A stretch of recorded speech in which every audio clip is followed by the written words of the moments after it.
चीजें है ना उन्हें डिले ना करें। मैं आपको बार बार कह रहा हूँ, जब ये सेशन खत्म हो जाएगा फिर आपके लिए मुश्किल होगा, और यही वो चीजें हैं जो आपको पेपर में मिलेगी। तो कोशिश करें अपना रोज रिवाइज करें और टाइम अब जाया नहीं करते। तो आज जो टॉपिक है वो वेव्स ही है। वेव्स मैंने स्टार्ट किया था, वेव्स की हमने ट्रैवलिंग वेव्स कर ली थी, साइनोसॉइडल वेव्स कर ली थी, मैकेनिकल एनालिसिस कर लिया था, और वेव की स्पीड निकाली थी, computing wave speed through mechanical analysis. I hope you have done all this at your home. तो अब आगे चलते हैं, और आगे जो है हमारा टॉपिक वो देखते हैं। अब जो हमने स्टार्ट लेना है,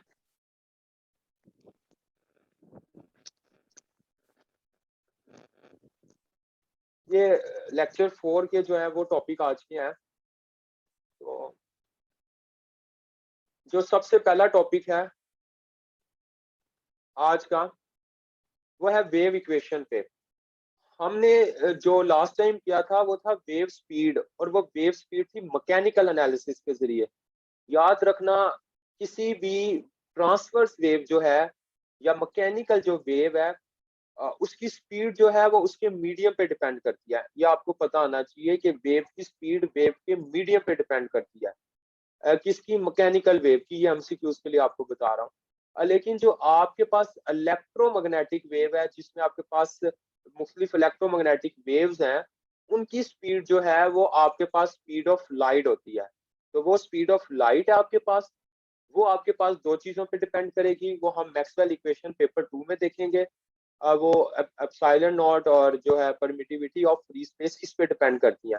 लेकिन इन मैकेनिकल वेव एनालिसिस आपके पास वेव की स्पीड जो है वो डिपेंड करेगी। हमने किया था कि v is equal to under root F over mu. Mu इधर था लीनियर मास डेंसिटी, जो कि आपके पास लीनियर मास ओवर लीनियर जो लेंथ है लीनियर, उस पर डिपेंड कर रहा था। आज का पिछले टॉपिक जो हो गए सो हो गए। मैंने रिकॉर्डिंग के तमाम लिंक तैयार कर लिए हैं। जिसे रिकॉर्डिंग चाहिए अब वो मुझे बता दे, मैं उसको लिंक दे दिया करूंगा। तो आगे वेव इक्वेशन है। ये वेव इक्वेशन जो है ये बहुत ज्यादा अहम है। दो वेव इक्वेशंस हैं, एक ये मैकेनिकल की होगी जो पेपर 1 में करेंगे, और एक वेव इक्वेशन स्क्रोडिंगर की होगी। वो टाइम डिपेंडेंट और टाइम इंडिपेंडेंट है। वो इसी से हम ड्राइव करेंगे, लेकिन वो हम पेपर 2 में करेंगे, जो कि सीएसएस और पीएमएस में बार बार Schrodinger time dependent time independent wave equation पूछी जाती है। तो यहाँ पे आपके पास जो सबसे पहले चीज आएगी वेव इक्वेशन में, वो है कि आपके पास एक रोप है। आपने रोप को वही फोर्स लगाया, मैकेनिकल एनालिसिस वाला लेक्चर जिसे याद हो। तो ये आपके पास जो है, ये आपके पास एक रोप दिखी होगी, ये रोप है। ये रोप पे फोर्स लगी। ये आप पे फोर्स दो लग रही है, एक ये वाली फोर्स है और एक ये फोर्स। आपको पता है लास्ट टाइम हमने रोप इस तरह ली थी, अब हम रोप इस तरह ले रहे हैं। अब रोप इस तरह है आपके पास, इस तरह करके। ये फोर्स एक एफ यहाँ लगी और एक एफ फोर्स यहाँ लगी, दोनों तरफ। ठीक है, ये फोर्स आपके पास सेम है, जो ऊपर लग रही है वही नीचे लग रही है। अब इस फोर्स को आपने तहलील कर दिया, एक एफ कोस थीटा में, इधर एफ कोस थीटा में, इधर एफ साइन थीटा में, इधर एफ साइन थीटा में। इधर जो आपके पास चेंज चीज है, क्योंकि आपने रोप को इंक्लाइन लिया है, तो आपके पास थीटा चेंज होगा। यहाँ पे आपके पास थीटा 2 है, यहाँ पे थीटा 1 है। फोर्स एफ कोस थीटा एक दूसरे से कैंसिल हो जाएंगे। मेन चीज अब ये है, एफ साइन थीटा 2 और एफ साइन थीटा 1, जो कि ऑपोजिट डायरेक्शन में लग रहा है। लास्ट टाइम भी इसी तरह हमने किया था। तो ये जो ऑपोजिट डायरेक्शन में है, आप इस फोर्स को ले लेंगे। तो F sine theta 2 F sine theta 1, ये फोर्स के मेन पहलू हैं, जिनकी वजह से एक रस्सी पर आपकी वेलोसिटी क्या कर रही है, आपकी रस्सी के ऊपर जो वेव है वो मूव कर रही है। तो ये जो नेट फोर्स लगेगी इस रस्सी पे, नेट फोर्स, क्योंकि एक रस्सी के ऊपर जानिब है एक इस साइड पे है, तो ये नेट फोर्स आ जाएगी आपके पास F sine theta 2 minus F sine theta 1। ये आपके पास फोर्स आ गई, और this is the vertical component of force. तो हम इसे लेंगे एफ वाई। तो यहाँ पे आपके पास सिर्फ एफ वाई आएगा। वो एफ वाई क्या है? वर्टिकल कंपोनेंट फोर्स का क्या है? F sine theta 2 minus F sine theta 1। Force is same, force को इसमें से आप कॉमन ले लें, फोर्स आ गई कॉमन। बाकी आपके पास sine theta 2 minus sine theta 1। उस दिन भी बात हुई थी कि थीटा जो होगा बहुत ज्यादा स्मॉल होगा, तो उसमें हमने साइन थीटा को बराबर ले लिया था थीटा के, और थीटा को बराबर लिया था S is equal to R theta के। यहाँ पे आपके पास थीटा जो है बहुत स्मॉल है, तो थीटा साइन थीटा को आप थीटा ले सकते हैं। अगर साइन थीटा थीटा के बराबर है तो थीटा टेंजेंट थीटा होगा, ये आपस में सारे बराबर होंगे। तो साइन थीटा बराबर आ गया टेंजेंट थीटा के। अब हमने टेंजेंट क्यों लेना है ये मैं आपको बताता हूँ, टेंजेंट हमने क्यों लेना है।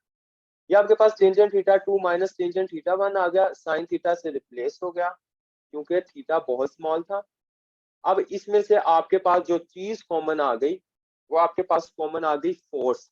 अंदर आ गया tangent theta 2 minus tangent theta 1, ये आपके पास अंदर रह गया।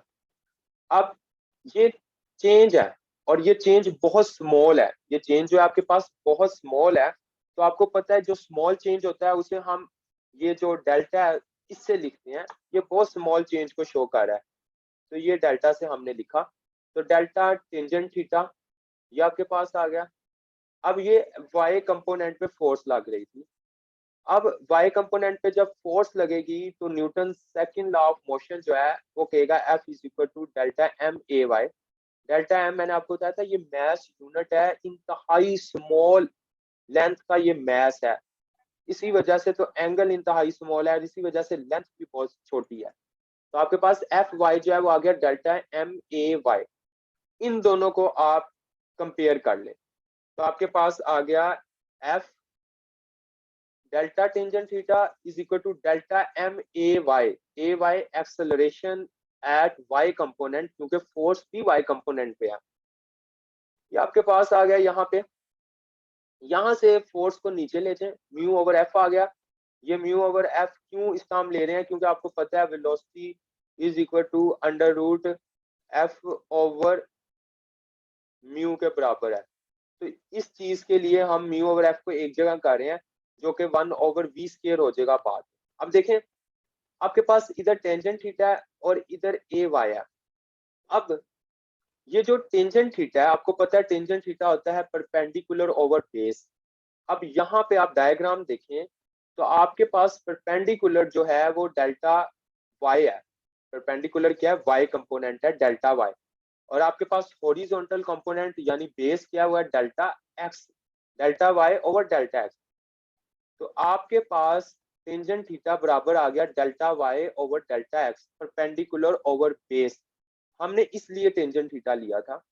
और ए वाई देख लें, एक्सेलरेशन क्या है, आपको पता है कि अगर आपके पास डिस्टेंस है और आप डिस्टेंस का डेरिवेटिव लें विद रिस्पेक्ट टू टाइम तो आपके पास वेलोसिटी आ जाती है। डिस्टेंस का डेरिवेटिव लें टाइम से तो वेलोसिटी आ जाती है, यानी distance is equal to delta Y over delta T. ये पार्शियल फ्रैक्शन का मैं लफ्ज यूज करूंगा, ये पार्शियल फ्रैक्शन हमने लिया है। और अगर हम दोबारा वेलोसिटी का दोबारा पार्शियल डेरिवेटिव लें तो वो हमारे पास आ जाता है एक्सेलरेशन। तो यहाँ पे एक्सेलरेशन आपके पास आ जाएगा partial double derivative y over partial double derivative t, ये आपके पास आ गया ए वाई। यहाँ पे दोनों चीजें आपको याद रखने की जरूरत है, टेंजेंट थीटा को और एक्सेलरेशन को, इन दोनों को यहाँ पे पुट करें इस इक्वेशन में।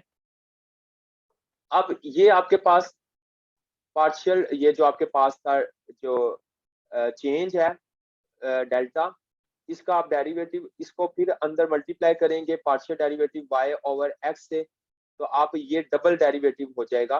क्योंकि डेल्टा x बहुत स्मॉल है तो इसके ऊपर लिमिट अप्लाई करेंगे तो आपका जो डेल्टा होता है वो डेरिवेटिव में चेंज हो जाता है। ये एफएससी पार्ट 2 का कॉन्सेप्ट है, जब आप नई नई डेरिवेटिव दूसरे चैप्टर में पढ़ते हैं तो शुरू में वहां लिखा हुआ है कि जब डेल्टा x अप्रोचेस टू 0 होगा तो आपका जो डेल्टा चेंज है वो डिफरेंशियल में चेंज हो जाएगा। तो यहाँ पे आपके पास क्या आ जाएगा, ये limit delta x approaches to 0 mu over F sigma square Y over sigma x square sigma T square. इधर डबल डेरिवेटिव ले लें, sigma square Y over sigma x square आ गया। इसे सिग्मा स्क्वायर एक्स नहीं लिखना, आप इतने मतलब आपने डिग्री की है तो आप इतना तो आपको पता होगा कि sigma square Y over sigma x square mu over F मैंने ऊपर ही बता दिया, म्यू ओवर एफ आ जाएगा 1/v² के। तो आपके पास जो वेव स्पीड की वेव इक्वेशन आ जाएगी, वेव इक्वेशन, ये बड़ी हेल्पफुल होगी आपके लिए आगे। वो होगी sigma square Y over sigma x square is equal to 1/v², sigma square Y over sigma T square. ये आपके पास वेव इक्वेशन है, ये मैकेनिकल वेव की वेव इक्वेशन है, या ट्रांसवर्स वेव जो है उसकी वेव इक्वेशन है। इसमें कोई चीज मुश्किल नहीं थी, आपको डेरिवेशन आएगी सिंपल। इस डेरिवेशन को याद रख लें, इसको याद रखी हुई चीज आपको वहां प्रूव करना आसान होगा। इसको याद रखने का एक तरीका है कि इधर y ओवर एक्स है और इधर y ओवर टी है, और डबल डेरिवेटिव है, याद रखना है। इधर y ओवर एक्स है टेंजेंट थीटा की वजह से, और इधर y ओवर टी है आपके पास इसकी वजह से जो एक्सेलरेशन था उसकी वजह से। तो ये आपका एक टॉपिक था वेव इक्वेशन का। दोबारा देख लें, रो पे आपने वेव लेनी है, जो रो पे वेव आप लेंगे उसको आप एफ साइन थीटा 2 और एफ साइन थीटा 1 दोनों एंगल चेंज हैं उसमें तहलील करेंगे। उसमें लास्ट में चेंज नहीं थे क्योंकि वो इतना स्ट्रेट था, उसके एंगल सेम बन रहे थे। फिर उसके बाद नेट फोर्स ले लेंगे, सेकंड न्यूटन लॉ लगा के उसमें एक्सेलरेशन और फोर्स का रिलेशनशिप लेंगे, उन दोनों को कंपेयर करेंगे, ए वाई और टेंजेंट थीटा की वैल्यू पुट करेंगे और आपके पास इक्वेशन आ जाएगी। सिर्फ 3 स्टेप्स हैं, पेपर में तैयारी के लिए आपको 3 स्टेप ज़हन में रखने पड़ेंगे। बार बार डेरिवेशन करने से आपको तैयार हो या ना हो, इन 3 स्टेप को आपको जहन में रखना पड़ेगा। तो अपने नोट्स में, अपनी बुक में इन 3 स्टेप को लिख लें। पहला एंगल वाला, साइन थीटा वाला, change in force F Y. दूसरा आपके पास जो स्टेप है वो आपके पास स्टेप क्या है, वो आपके पास स्टेप जो है वो आपको कंपेयर करना है न्यूटन सेकंड लॉ से। और थर्ड आपके पास ए वाई और टेंजेंट थीटा की वैल्यू। तीनों स्टेप याद होंगे तो ये आपको वहां पे भूलेगा नहीं, मुझे उम्मीद है। ठीक है, मुझे उम्मीद है यहाँ तक कोई सवाल नहीं होगा। मैं आगे एक टॉपिक पर आके फिर सवाल पूछूंगा आपसे, ताकि इसका हमारा टाइम वेस्ट ना हो। तो ये हो गया वेव इक्वेशन। नेक्स्ट स्टेप जो है, नेक्स्ट क्वेश्चन, इंटरफेरेंस। इंटरफेरेंस जो है, आप पीएमएस में तो आपको जा बजा नजर आएगा, एक साल छोड़ के इंटरफेरेंस आ जाएगा, स्टैंडिंग वेव्स आ जाएगा, ट्रैवलिंग वेव्स आ जाएगा। ये फ्रीक्वेंटली आस्क्ड क्वेश्चन है। सीएसएस में इंटरफेरेंस आ चुका है 2019 में, 2016 में आ चुका है। आप देखिए पेपर को जब एनालाइज करेंगे तो you will find this all topics there, तो आपको ये वहां पे सब आपको मिलेंगे। तो इंटरफेरेंस ऑफ वेव्स इंतहाई आसान है, समझ के करें तो बहुत आसान है। इंटरफेरेंस ऑफ वेव्स, मैं थोड़ी सी वेव्स के ना इसको कंपैरिजन भी साथ साथ करता जाऊंगा ताकि आपको याद रहे, कंपैरिजन दे दे तो आपको मुश्किल ना हो। इंटरफेरेंस ऑफ वेव्स बात करें, आगे इंटरफेरेंस ऑफ लाइट एक अलग टॉपिक है, उस पर बात करेंगे। इंटरफेरेंस ऑफ वेव्स, दो वेव्स, दोनों वेव्स एक जैसी हैं। वेव्स का एक जैसा होने का मतलब ये है कि उन वेव्स का एम्पलीट्यूड, एम्पलीट्यूड का मतलब होता है ये इसका एम्पलीट्यूड है, वेव का amplitude and same wavelength. Wave की वेवलेंथ और वेव का एम्पलीट्यूड हमने पीछे पढ़ा था साइनोसॉइडल वेव में कि y is equal to y m sine k x minus omega t. Y m यहाँ पे एम्पलीट्यूड है जो कि वेव की बताता है कि इसकी एनर्जी कितनी है, जितना ज्यादा एम्पलीट्यूड उतनी ज्यादा एनर्जी। दो identical waves having same amplitude same wavelength, wavelength same का मतलब है फ्रीक्वेंसी भी सेम होगी, याद रखना आपने। Are travelling in the same direction, जी ये मेन चीज है। इंटरफेरेंस ऑफ लाइट में दो वेव्स जो कि आइडेंटिकल हैं, they will move in the same direction, वो एक ही सिमत में ट्रेवल करेंगी। Both combined together there result is called interference of waves. दो वेव्स अगर वो आइडेंटिकल हैं और वो एक ही सिमत में मूव कर रही हैं, तो उनका एक ही सिमत में मूव करके आपस में सुपर इम्पोज हो जाना, आपस में मिलना, उसे हम interference of light, interference of wave कहते हैं। अब देखें इंटरफेरेंस ऑफ वेव जो है वो उसकी आगे दो काइंड्स हैं। पेपर में जो भी आए आपने पहले इंटरफेरेंस की डेफिनेशन, उसके बाद काइंड्स, कंस्ट्रक्टिव इंटरफेरेंस और डिस्ट्रक्टिव इंटरफेरेंस। कंस्ट्रक्टिव और डिस्ट्रक्टिव। कंस्ट्रक्टिव के नाम से पता लग रहा है ये कंस्ट्रक्ट होगी। कंस्ट्रक्ट का मतलब यह है कि इसका एम्पलीट्यूड बढ़ जाएगा, जो रिजल्टेंट वेव होगी उसका एम्पलीट्यूड इनहेंस हो जाएगा। और डिस्ट्रक्टिव में जो रिजल्टेंट वेव होगी उसका एम्पलीट्यूड डिस्ट्रॉय हो जाएगा, उसका एम्पलीट्यूड कम हो जाएगा। तो कंस्ट्रक्टिव इंटरफेरेंस इंटरफेरेंस ही होती है। एक फर्क होता है, वो होता है फेज का फर्क। कंस्ट्रक्टिव में दोनों वेव जो है इन फेज होंगी। इन फेज का मतलब होता है कि दोनों वेव 180 डिग्री के एंगल में ही दोनों पाई जाएंगी, ये फेज डिफरेंस है। अगर एक वेव ये है तो दूसरी यहाँ से स्टार्ट हो सकती है, ठीक है, लेकिन वो होगी 180 के, ये 180 का है, ये 180 में ही होंगी, ये इन फेज है।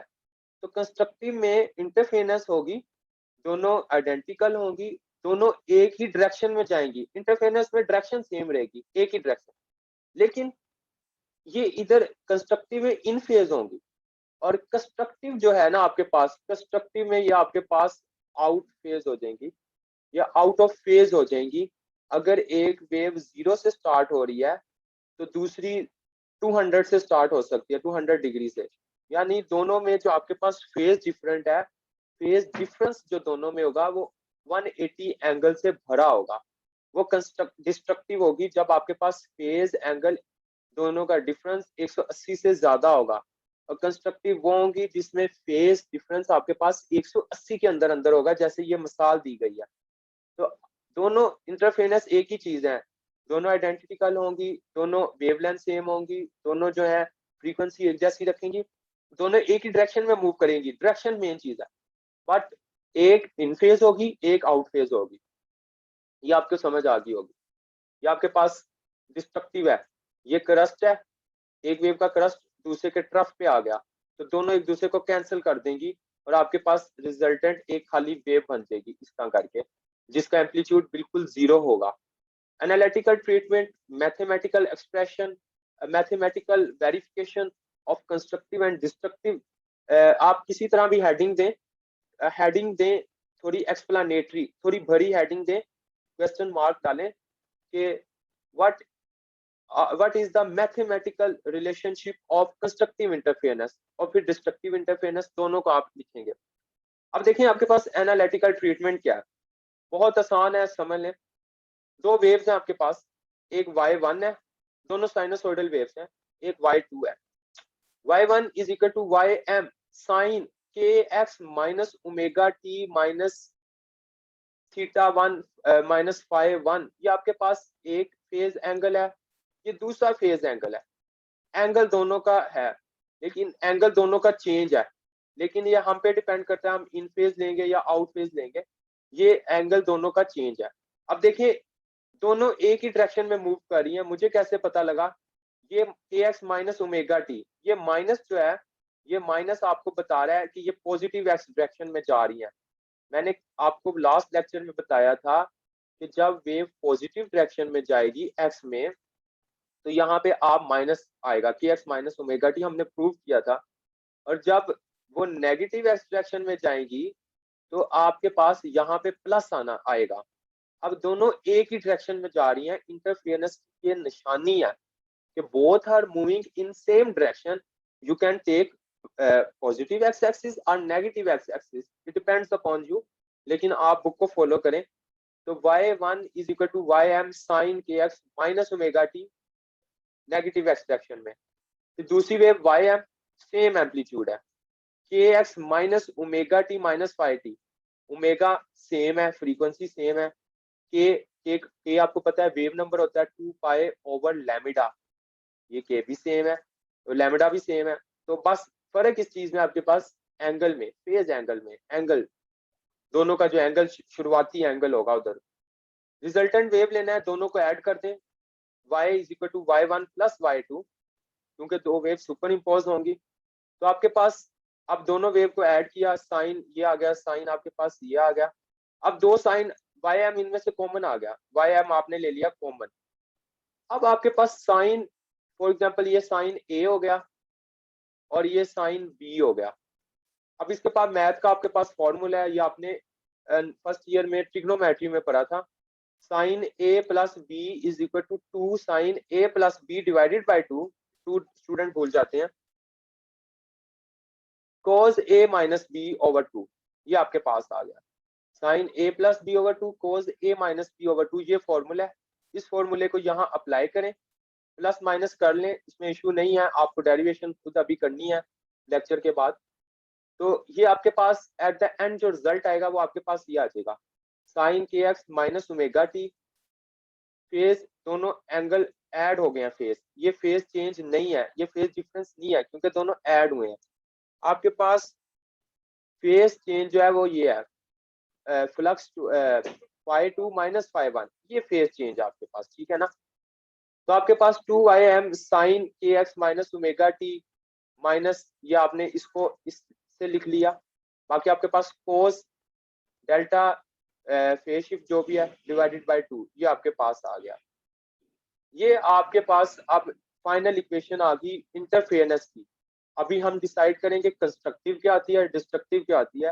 ये हमारे पास इंटरफेरेंस की आपके पास जो है वो है वेव इक्वेशन, सॉरी वेव, हाँ इक्वेशन वेव की। अब आपके पास जो चीज जिसपे एम्पलीट्यूड डिपेंड कर रहा है, ये पूरा एम्पलीट्यूड है, ये एम्पलीट्यूड है आपके पास, ठीक है, ये आपके पास एम्पलीट्यूड है। ये साइन वेव जो है ये आपको शेप बता रही है, क्यों, क्योंकि इसमें ओमेगा टी इन्वॉल्व है, और जो ओमेगा टी होता है वो आपको इसकी बताएगा डायरेक्शन के बारे में। तो ये तो आपको डायरेक्शन बता रहा है, इसको लीव करें। ये इसका एम्पलीट्यूड में कोई जो है ना रोल नहीं है।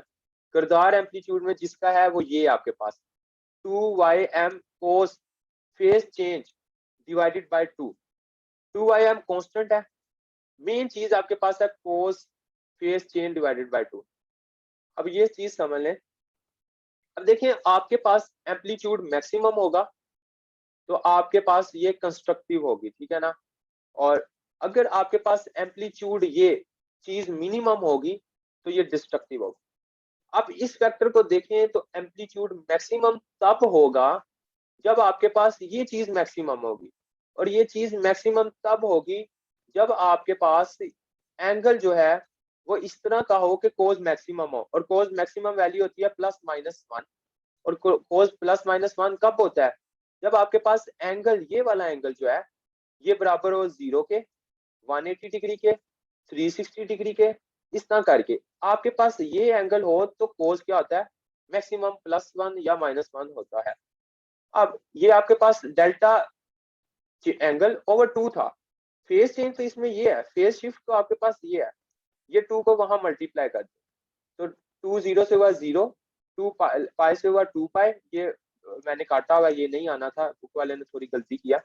फिर 2 3 से 4, 2 2 से 4 पाई, इस तरह करके ये फेज चेंज होगा तो आपके पास कंस्ट्रक्टिव इंटरफेरेंस होगी। ये 0 2 पाई 4 पाई फेज चेंज की बात कर रहा हूँ। अब आपके पास ये आ गया फेज डिफरेंस, ये फेज चेंज या फेज डिफरेंस है। फेज चेंज और फेज पाथ डिफरेंस में क्या फर्क है, इसको समझ लें। आपके पास जो पाथ डिफरेंस होता है, path difference over lambda is equal two phase change over 2 पाई होता है। ये आपके पास एक वेव है, फॉर एग्जांपल ये पाथ डिफरेंस, एक पूरी वेव जो होती है वो होती है लैम्डा के बराबर, ये पूरी वेव है लैम्डा के बराबर।